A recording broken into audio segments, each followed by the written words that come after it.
So the tools you're going to need to get to your throttle body, you're going to need a pair of pliers, a flathead screwdriver, and if you have it, an 8mm bit. You want to start by removing your mass airflow sensor connector. Push down on the tab, just pull it off to the side. One clip here, one clip back here.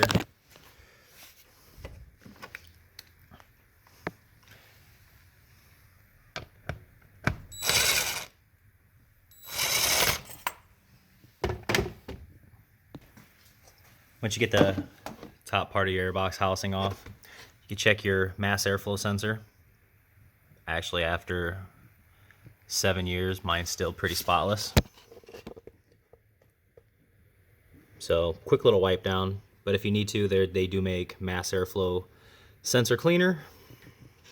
Like I said, I guess I won't be needing that. Next, you're going to want to take your pliers, move this clip, pinch that, pull it over.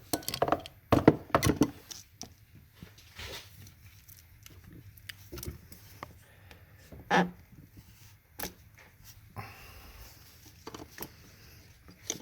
guess you didn't really need to remove that clip.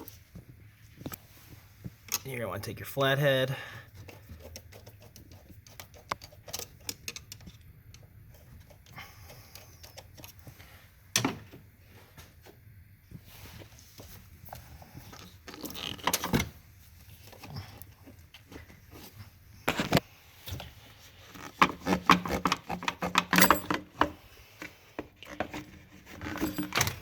pull that free.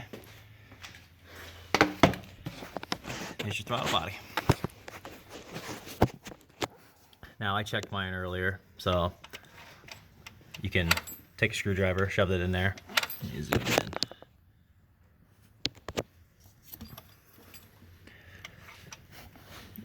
See how the black build up?